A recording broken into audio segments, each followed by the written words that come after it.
السلام عليكم ورحمة الله تعالى وبركاته. بسم الله، الحمد لله، والصلاة والسلام على رسول الله وعلى آله وأصحابه حزب الله وعلينا عباد الله. أما بعد، فقد قال الله تعالى في القرآن العظيم والفرقان المجيد: أعوذ بالله من الشيطان الرجيم. بسم الله الرحمن الرحيم. سبحانك لا علم لنا إلا ما علمتنا إنك أنت العليم الحكيم. صدق الله العلي العظيم. وقال رسول الله صلى الله عليه وسلم: يد الله فوق الجماعة. وصدق رسوله النبي الكريم ونحن على ذلك من الشاهدين. வல்லவனை வாழ்த்தி வல்லல் கோமானை போற்றி வலிமார்களின் ஆசிதனை நாடி எனதுரையை துவங்குகிறேன்.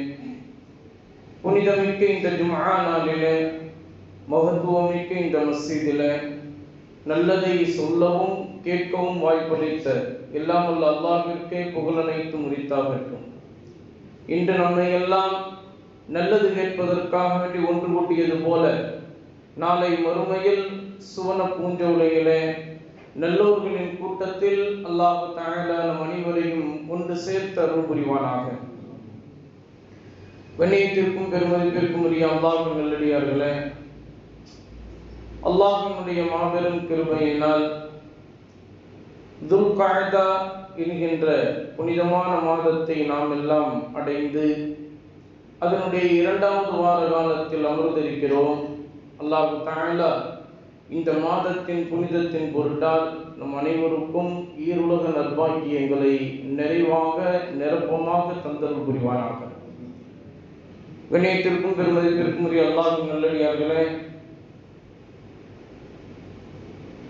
தமிழகம் எங்கும் நம்முடைய சாலிஹான பிள்ளை செல்வங்களுக்கு உண்டான 12ஆம் வகுப்பு 12th ரிசல்ட் வெளியாகி 95% மாணவ மாணவிய செல்வங்கள் எல்லாம் தேர்வில் வெற்றி அடைந்திருக்கிறார்கள். இது இந்த வருடத்தினுடைய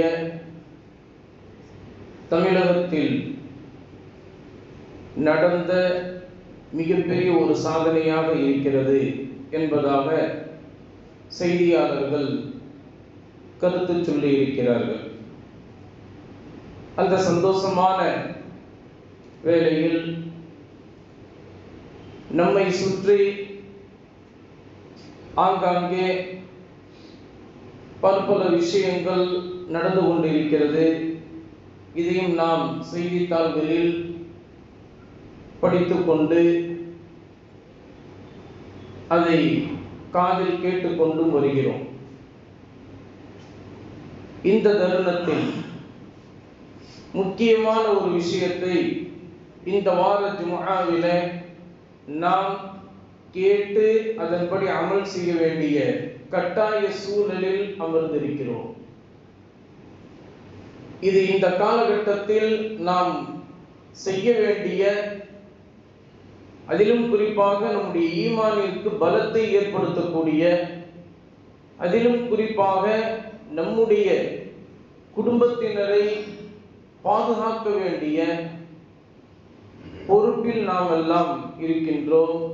அப்படிப்பட்ட முக்கியமான ஒரு விஷயம்தான் இஸ்லாமிய மக்களாகிய நம்மிடத்தில் ஒற்றுமை எனும் கயிற்றை பலமாக நாம் பிடித்து நடைபோடக்கூடிய ஒரு சூழலை இந்த காலகட்டத்தில் நாம் செய்தே ஆக வேண்டும் என்கின்ற சூழலில்தான் இந்திய மத்திய அரசாங்கத்தின் மூலமாக ஒவ்வொரு காலகட்டத்திலும் போடக்கூடிய அந்த கட்டளைகளை நாம் பார்த்து கொண்டு வருவதில் இதைத்தான் நம்மால் விளங்க முடிகிறது. அந்த வகையில் குர்ஆன் ஹதீஸினுடைய வெளிச்சத்தில் ஒற்றுமையினுடைய கயிற்றை பிடிப்பதால் நமக்கு என்ன பிரயோஜனங்கள் ஏற்படுகின்றன என்பதை இந்த ஜும்ஆவுடைய சிந்தனையாக நாம் எடுத்துக்கொள்ள வேண்டிய அவசியத்தில் இருக்கிறோம். அல்லாஹ் தஆலா சூரத்துன் நிசா அதுபோல மற்ற சூறாக்களில் அல்லாஹ் தஆலா கூறி காட்டுகிறார். சூரத் ஆல இம்ரானிலும் அல்லாஹ் தஆலா கூறி காட்டுகிறார். யா அய்யுஹல்லதீன ஆமனு தக்குல்லாஹ ஹக்க துகாத்திஹ், இறை நம்பிக்கை கொண்டவர்களே, அல்லாஹ்வை எப்படி அஞ்ச வேண்டுமோ அந்த முறையில் நீங்கள் அல்லாஹ்வை அஞ்சிக் கொள்ளுங்கள். வலா தமூதுன்ன இல்லா வஅன்தும் முஸ்லிமூன், நீங்கள் முஸ்லிம்களாக இருக்கும் நிலையிலேயே தவிர மரணித்து விட வேண்டாம். லா இலாஹ இல்லல்லாஹ் முஹம்மதுர் ரசூலுல்லாஹ் ஸல்லல்லாஹு அலைஹி வஸல்லம் என்ற கலிமாவை நம்முடைய ஆழ் மனதில் சொல்லி நம்முடைய உடல் உறுப்புகளால் அதன்படி அமல்களை வெளிப்படுத்தி நம்முடைய வாழ்க்கையினுடைய அமைப்புகளால் நம்முடைய நடைமுறைகளை செய்தாக வேண்டிய கட்டாய சூழலில் நாம் எல்லாம் இருக்கிறோம். அதை தொடர்ந்து அல்லாஹ் தஆலா கூறி காட்டுகிறான், வஅதஸிமு பிஹப்லில்லாஹி ஜமீஆ. இங்குதான் நாம் கவனிக்க வேண்டிய அவசியத்தில் இருக்கிறோம். அல்லாஹ்வினுடைய ஒற்றுமை எனும் கயிற்றை நீங்கள் பற்றி பிடித்துக் கொள்ளுங்கள். அதிலும் அல்லாஹ் தஆலா அந்த வசனத்தை சொல்கிற போதே நீங்க குர்ஆனை திறந்து பார்த்தால் தெரியும், வஅதஸிமு பிஹப்லில்லாஹி ஜமீஆ, அனைவரும் ஒன்று சேர்ந்து அல்லாஹ்வினுடைய கயிற்றை பற்றி பிடித்துக் கொள்ளுங்கள். வலா தஃபர்ரகு, இந்த விஷயத்தில் நீங்கள் பிரிந்து விடாதீர்கள். பிரிவினைவாதத்தை அந்த இடத்தில் சொல்லி காட்டாதீர்கள். ஒவ்வொருவருக்கும் ஒவ்வொரு கொள்கை இருக்கும். அது அவரவர்களோடு உள்ளத்தோடும் அல்லாஹ்வோடும் சம்பந்தப்பட்டது. அவரவர்களுடைய கொள்கையில் நாம் போய் கை வைத்து விடக்கூடாது. கை வைக்க வேண்டிய அவசியம் நமக்கு இல்லை, கை வைக்கக்கூடிய தகுதியும் நமக்கு கிடையாது, உரிமையும் நமக்கு கிடையாது. அது அவரவர்களுடைய கொள்கை சம்பந்தப்பட்டது. ஒவ்வொருவரினுடைய கொள்கை அது அவரவர்களோடு உள்ளத்தோடு சம்பந்தப்பட்டது. அதை மற்றவர்களிடத்தில் போய் திணிக்க கூடாது. நீ இப்படித்தான் நடக்கணும், நீ இப்படித்தான் செய்யணும், நீ இப்படித்தான் இருக்கணும், எனக்கு கீழே நீ இருக்கிறல அதெல்லாம் நீ இப்படிதான் இருக்கணும், இதுதான் என்னுடைய கொள்கை அப்படின்னு நம்ம மற்றவர்களிடத்தில் போய் சொல்லக்கூடாது. நம்முடைய கொள்கை அது நமக்கானது, மற்றவர்களுடைய கொள்கை அது அவர்களுக்கானது. அதனால்தான் அரபி பொறைமொழியில் ஒன்றை இப்படி சொல்லி காட்டுவார்கள். வாழ்க்கைக்கு மிகவும் தேவையான ஒரு பழமொழி, உஸ்துரு தஹபக்க வ திஹாபக்க வ மதுஹபக்க. உஸ்துரு தஹபக்க, உனது காசு பணத்தை மறைத்துக்கொள். வ திஹாபக்க, உனது போக்குவரத்தை, நீ எங்க போற வர என்பதை மறைத்துக்கொள். வ மதுஹபக்க, உனது கொள்கையை மறைத்துக்கொள்.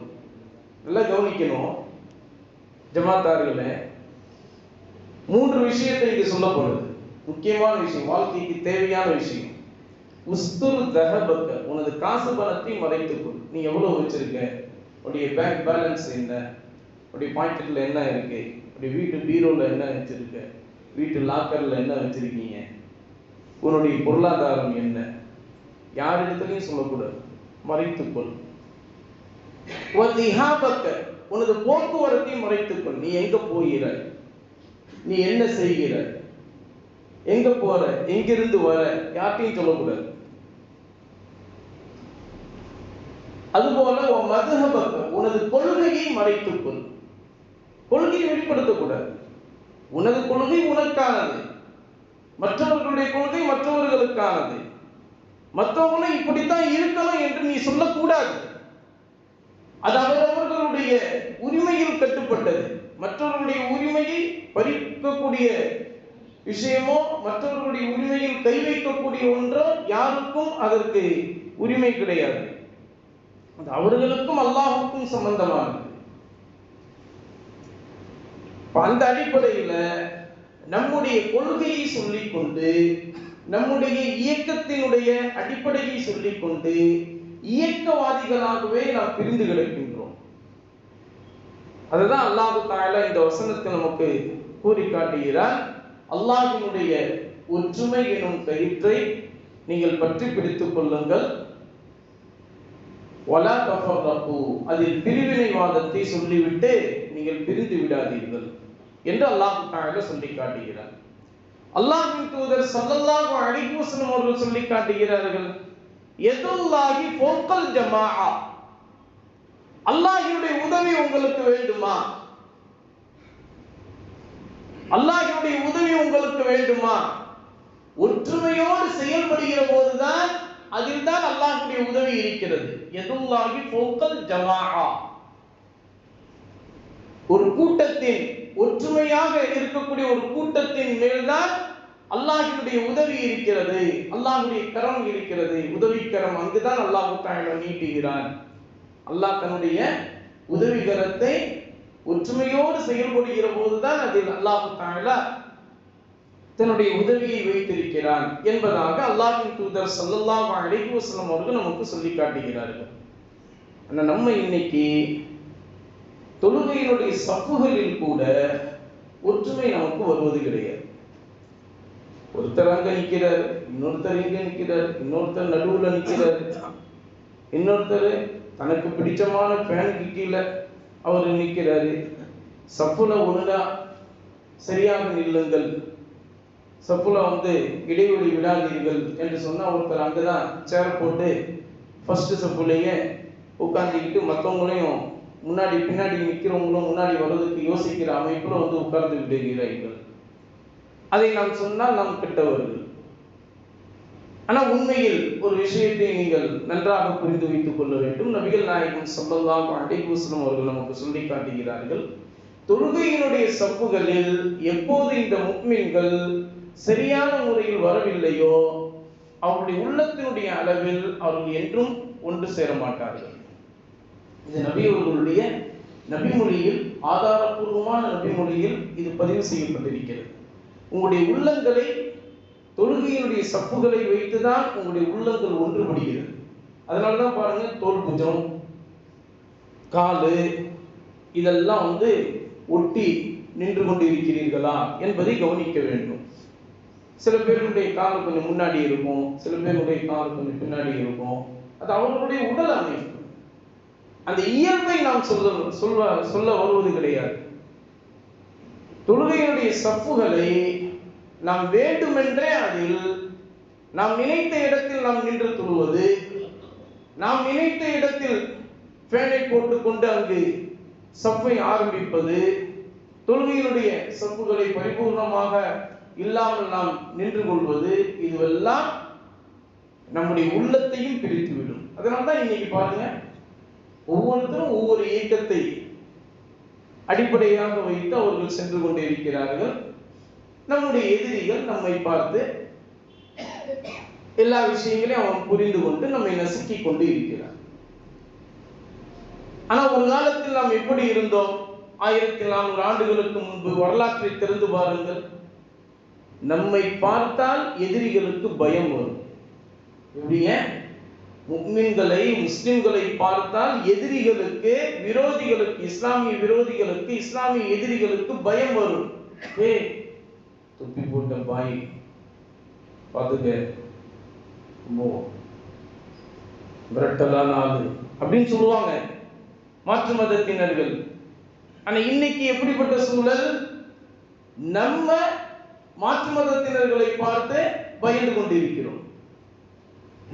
பா, அவன் அப்படி சட்டம் போட்டுருவான்பா, அவன் இப்படி அடிச்சிருவான், இப்படி அடிச்சிருவான், எனக்கு என்ன இருக்குது, நான் என் வேலையை பார்த்துட்டு போறேன் என்று சொல்லி நான் மற்றவர்களை பார்த்து பயந்து கொண்டிருக்கிறோம். இந்த நிலை எப்படி வந்தது?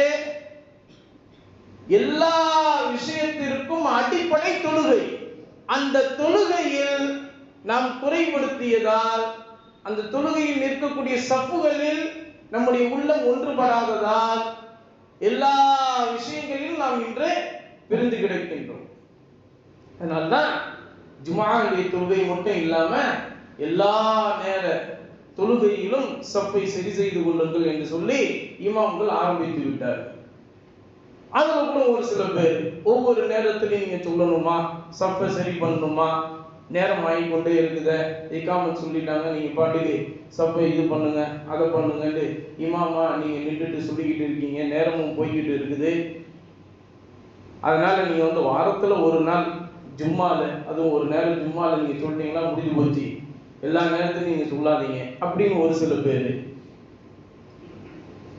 ஏன் இந்த மோசமான ஒரு பிரிந்து கிடக்கக்கூடிய பிரிவினைவாதம்? இந்த பிரிவினைவாதத்தின் அடிப்படையில் தான் எதிரிகள் நம்மை குறிவைத்து தாக்கக்கூடியவர்களாக இருக்கிறார்கள்.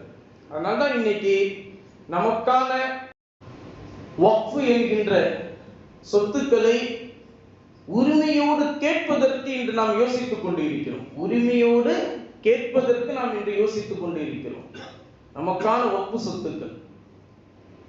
ஆனா இதற்கு முன்பு 2 வருடங்களுக்கு முன்பு CAA NRC சட்டத்திற்கு எதிராக நாம் வீதியில் நின்று ஒற்றுமையாக கைகோர்த்து நாம் நின்றோம். அதில் மிகப்பெரிய ஒரு வெற்றி நமக்கு கிடைத்தது இல்லையா? இது எல்லோருக்கும், உங்களுக்கு அனைவருக்கும் அது தெரிந்த ஒரு விஷயம்தான். ஆனா அதெல்லாம் என்ன சட்டம்? நம்முடைய குடும்பத்தினுடைய சொத்திற்கான சட்டம். ஒவ்வொருத்தரும் அவரவர்களுடைய குடும்பத்தினுடைய சொத்தை காப்பாற்ற வேண்டும். அதனால எல்லாரும் வீதியில நின்று கைகோர்த்து ஒற்றுமையா இருந்து நம்முடைய ஒற்றுமையுடைய பலத்தை காட்டியது. அது ஒரு வெற்றி கனி நமக்கு கிடைத்தது. ஆனா வக்ஃப் ஒவ்வொருத்தருக்குமான சொத்தா? அது அல்லாஹ்விற்கான சொத்து. அல்லாஹ் தான் அதனுடைய எஜமானன்.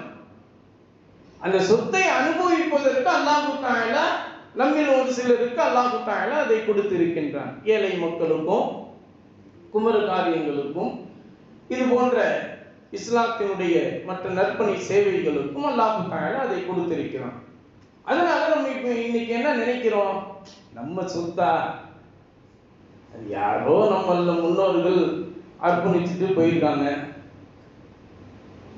இன்னும் சொல்ல போனா நம்மள உள்ள சில முஸ்லிம்களே அது போன்ற சொத்துக்களை ஆக்கிரமித்துக் கொண்டு வக்ஃப் சொத்துக்களிலேயே அவர்கள் ஒரு வீட்டை கட்டிக்கொண்டு அவர்கள் வாழ்ந்து கொண்டிருக்கிறார்கள். கேட்டா இது எனக்கான சொத்து, நான் கட்டிய வீடு என்று நம்மில் முஸ்லிம்களாகிய நம்மில் சிலரே வக்ஃப் சொத்துக்களை ஆக்கிரமித்துக் கொண்டு இன்று தங்களுடைய சொத்து என்பதாக சொல்லிக் கொண்டிருக்கிறார்கள்.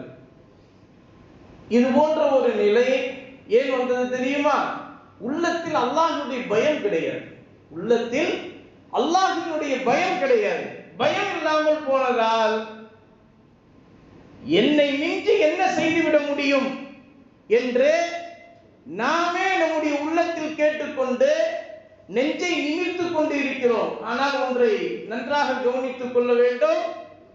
அல்லாஹ்வுடைய சொத்துக்களை அபகரிப்பதோ, அல்லாஹ்வுடைய சொத்துக்களில் சொந்தம் கொண்டாடுவதோ, அல்லாஹ்வுடைய சொத்துக்களை மற்றவர்களுக்கு நீங்க தாரை வார்த்து தருவதோ, இதுவெல்லாம் உங்களுக்கான மிகப்பெரிய ஒரு குற்றமாக இருக்கிறது.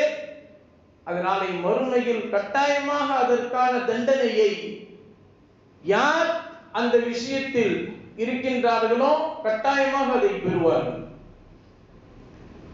அதனால் இன்றைக்கு நம்முடைய வக்ஃப், நமக்கான உரிமையை நாம் கேட்டு பெறுவதில் இன்றைக்கு போர் புரிய வேண்டிய ஒரு அவசியம் ஏற்பட்டாலும் கூட கட்டாயமாக அதில் கலந்து நம்முடைய எதிர்ப்பை தெரிவிக்க வேண்டிய கட்டாய சூழலில் நாம் எல்லாம் இருக்கிறோம். இதை சாதாரணமாக நாம் எடுத்துக்கொள்ள கூடாது. ஆனால் மாற்று மதத்தினர்களை நீங்கள் கவனித்து பாருங்கள், கிறிஸ்துவ மதத்தினர்களை நீங்கள் பாருங்கள். அவர்களுக்கான சொத்தை இடமாக இருந்தாலும் மற்ற எதுவாக இருந்தாலும் உடனே அவங்க அதற்கான ஆவணத்தை தயார் செய்வதில் அவர்கள் ஈடுபடுவார்கள். ஒரு இடமாக இருந்தால் முதல்ல காம்பவுண்ட் சுவரை எழுப்பி இது கிறிஸ்துவ மதத்தினர்களுக்காக வேண்டி சொந்தமானது என்று போர்டு போட்டு விடுவார்கள். அதே போல இந்து மதத்தினர்களை நீங்கள் எடுத்துக்கொள்ளுங்கள். கோயில்களுடைய சொத்தாக இருந்தாலும் உடனே இது இந்து மதத்தினர்களுடைய இந்த கோவிலுக்கு சொந்தமானது என்று காம்பவுண்ட் சுவரை எழுப்பி போட்டு விடுவார்கள். ஆனா இஸ்லாமிய மக்களான நம்முடைய சொத்தாக இருந்தால் நாம் அனைவரும் அதுல ஒன்றுபட்டு நமக்கான சொத்து என்று அதை காம்பவுண்ட் சுவர் எழுப்புவதோ அல்லது அதற்கு உண்டான ஆவணங்களை தயாரிப்பதோ அதற்கு முன் வருகிறோமா என்று பார்த்தால் கட்டாயமாக கிடையாது. அப்படி முன் வருபவர்களை கூட நாம் அடக்கி அப்படியே ஓரத்தில் அமர்த்தி விடுகிறோம். இது உனக்கு வேலையா? உன் வேலையை நீ பார்த்துட்டு போக வேண்டியதானே, இதுலலாம் நீ ஏன் இது பண்ற, ஆரம்பம் உன் உயிர் போயிடும், பரவாயில்லையா என்று மிரட்டி நம்மள சில பேர் வக்ஃபு சொத்துக்களை பாதுகாப்பதற்கு உரிமையோடு போராடுவதற்கு முன் வந்தாலும் கூட அவர்களை அப்படியே ஓரத்தில் ஓரங்கட்டி விடுகிறோம். இது நம்முடைய இஸ்லாமிய மக்களிடத்தில் இன்று வரை அது நடைபெற்றுக் கொண்டிருக்கிறது. காரணம் என்னவென்றால் அல்லாஹ்வுடைய பயம் இல்லை. ஆனால் பேசிக் கொள்வார்கள், லா இலாஹ இல்லல்லாஹ் முஹம்மது ரசூலுல்லாஹ் என்ற கலிமாவை சொல்லி நான் ஈமான் கொண்டிருக்கிறேன், முஹம்மது ஸல்லல்லாஹு அலைஹி வஸல்லம் உங்களை ரொம்ப அதிகமாக நான் நேசிக்கிறேன், இமாம்களை நான் பின்பற்றுகிறேன், வலிமார்களை நான் மதிக்கின்றேன், பெரியவர்களை நான் கண்ணியப்படுத்துகிறேன் எல்லாம் சொல்லுவாங்க. எல்லாமே வாய்ச்சவடல் தான், எதுவுமே உள்ளத்தில் கிடையாது. உள்ளத்தில் என்ன இருக்கும்? உள்ளத்தில் என்ன இருக்கும்? தன்னுடைய சொத்து, நம்முடைய குடும்பம், நம்முடைய பிள்ளைகள், நம்முடைய உறவினர்கள், இதை எப்படி நம்ம வச்சுக்கிறது, இதை எப்படி பாதுகாத்துக் கொள்வது என்கின்ற அந்த சிந்தனைகள் மட்டுமே நாம் ஓடிக்கொண்டிருப்பதால். ஆனால் ஒன்றை நன்றாக கவனித்துக் கொள்ள வேண்டும்.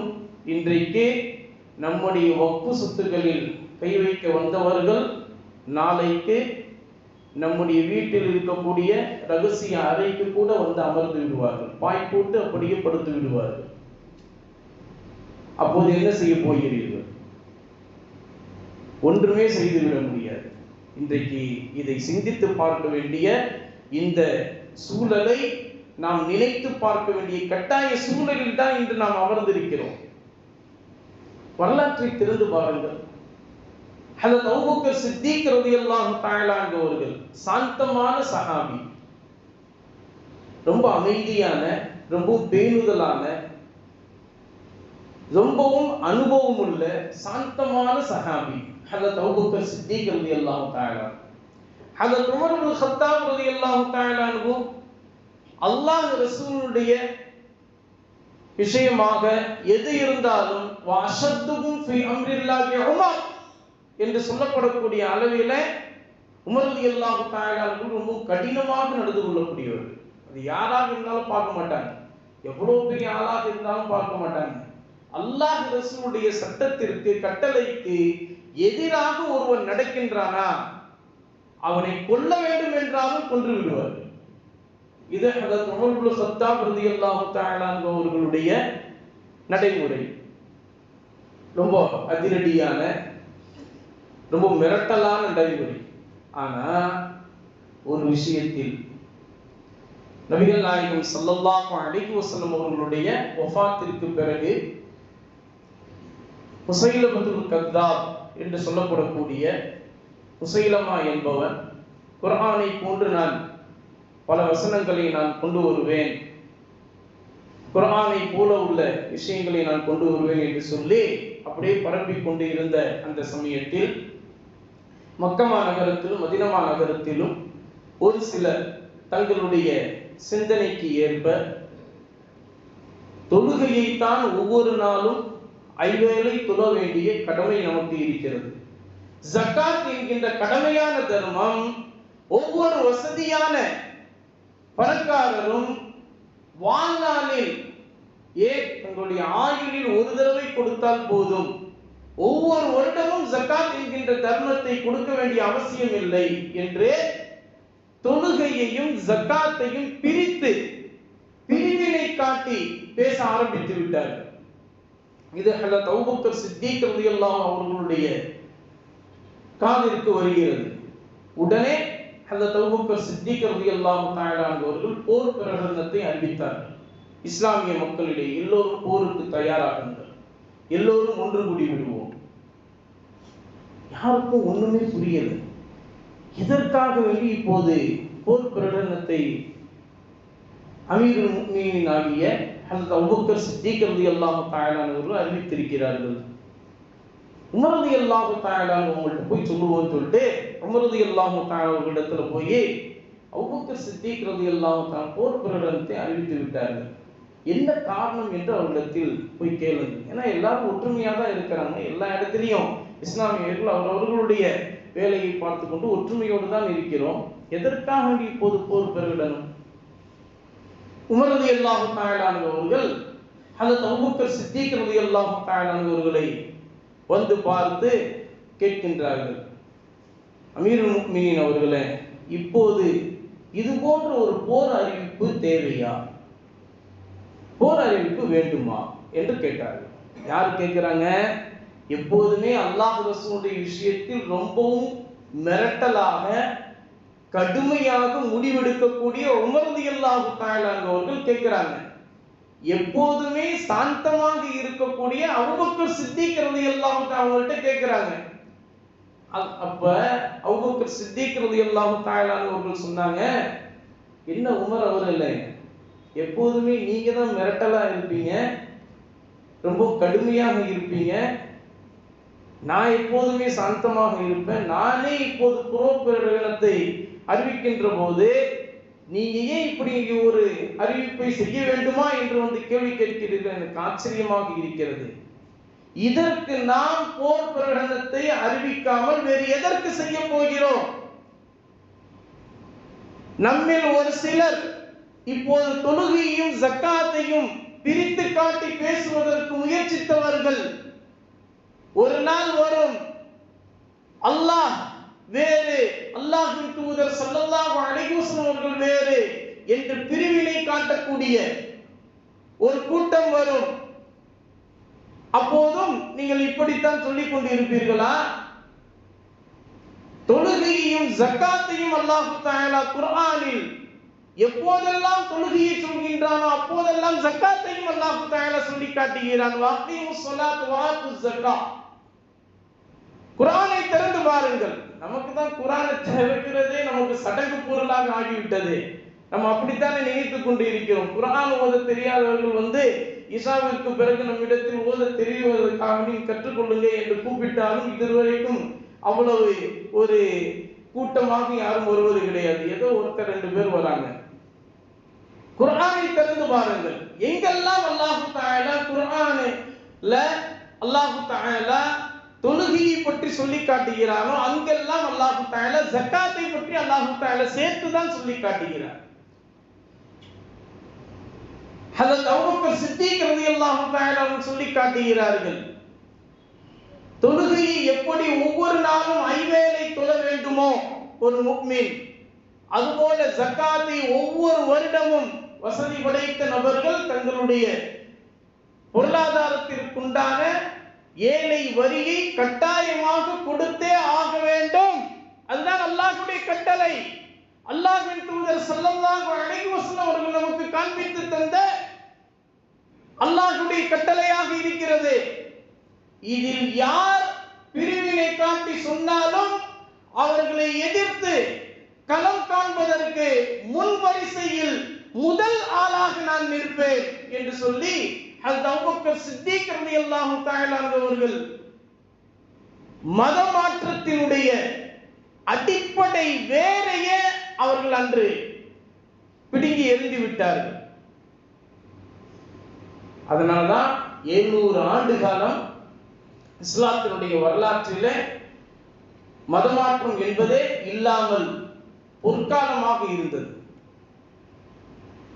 ஹிஜ்ரி 800வது ஆண்டு காலம் தொடங்குகிற போதுதான் கிரேக்க இயல்கள், கிரேக்க தத்துவங்கள் எல்லாம் வந்து இஸ்லாத்தில் நவீனங்களை புகுத்த ஆரம்பித்தார்கள்.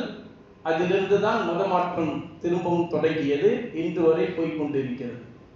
அதனால்தான் ஹஜ்ரத் அல்லாமா அலி மியான் அபுல் ஹசன் அலி நதுவி ரஹ்மத்துல்லாஹி அலைஹி அவர்கள் அரபுலக தேசத்தின் அடிப்படையிலேயே முஃபக்கிருல் இஸ்லாம், இஸ்லாத்தினுடைய சீரிய சிந்தனையாளர் என்ற அரபுலகத்திலேயே பாராட்டை பெற்ற இந்திய கண்டத்தினுடைய முதல் ஆளில் பிறந்தது.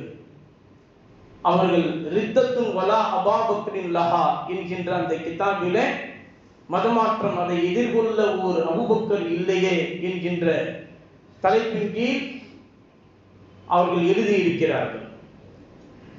அந்த அடிப்படையில் தான் நமக்கு வரலாற்றாசிரியர்கள் நமக்கு சொல்லி காட்டுகிறார்கள். இன்னும் கூட முஃமின்கள் தங்களுடைய உள்ளத்தினுடைய அளவில் ஒன்றுபடுவதற்கு அவர்கள் முன்வரவில்லை என்றால், கடைசியில் நபிகள் நாயகம் ஸல்லல்லாஹு அலைஹி அவர்கள் சொன்னது போல லா இலாஹ இல்லல்லாஹ் என்று சொல்வதற்கு கூட ஒரு நபர் கூட இந்த உலகத்தில் இல்லாமல் போகிற போதுதான் கியாமத் நாள் வரும் என்று சொன்னார்கள் அல்லவா. அந்த காலத்தை நாம் வெகு சீக்கிரத்தில் பார்க்க இருக்கின்றோம் என்று சொன்னார்கள்.